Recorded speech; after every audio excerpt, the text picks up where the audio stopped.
अहिल्याराणी होळकर होत्या. अहिल्याराणी होळकर होत्या. ह्या अहिल्याराणी काय झालं, दरबारात बसल्या होत्या.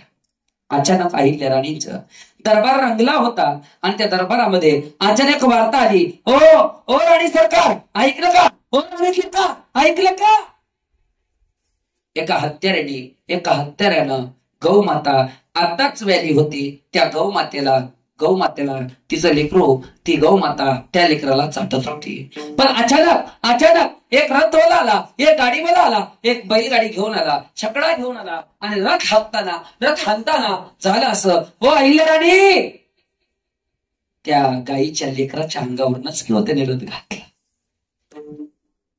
बसलेल्या खुर्ची जागेवरती मागड करते. सर्व दिशेने अहिल्याराणी जागेवरनं उठल्या आणि उठलेल्या अहिल्याराणी होळकर सांगतायत, या मातीमध्ये, या राज्यामध्ये आपला असो परका असो, बाहेरचा असो, लांबचा असो, जवळचा असो, त्याला या दरबारात शिक्षा होती.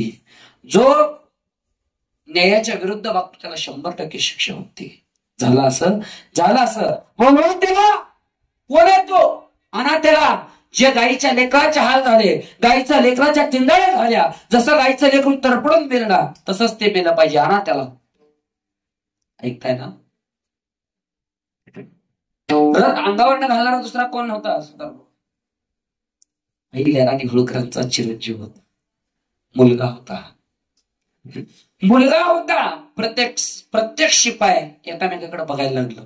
सांगायचं कसं, आणायचं कसं, बोलवायचं कसं. कदाचित अहिल्याराणी यांना जर हे कळालं हा तुमचाच पोरगा होता तर मुळीच त्याला शिक्षा होणार नाही होणार रे, राणीचा पोरगा आहे, नाही त्याला ही शिक्षा होणार, त्याला ही शिक्षा नाही होणार.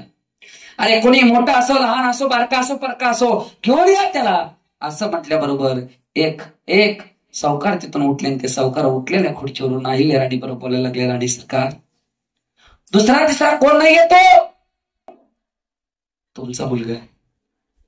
सांगू, उकाळलेल्या तेळामध्ये पाण्याचा सुतडा पडतो त्या पद्धतीने अहिल्याराणींच्या काळजाला चटका बसला. सर्व दिशेने डोळ्यात पाणी आले. आपल्यासारखी एखादी माऊली असती तर मागं पुढे सरकली नसती, अजिबात देणार नाही, पोरग घेऊन पळून गेली असती.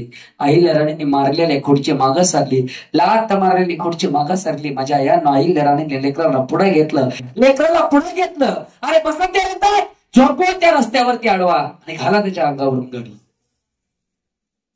कोण म्हणत होते, अहिल्याराणी. एकाची सुद्धा ताप झाली नाही. सुतार बुवा जाऊन रथात बसायचा, तो रथ चालवायची. एकाची सुद्धा टाप झाली नाही. स्वतः राणी सरकार त्यातनं गादीवरनं उठल्या, खुर्चीवरनं उठल्या, रथात जाऊन बसल्या.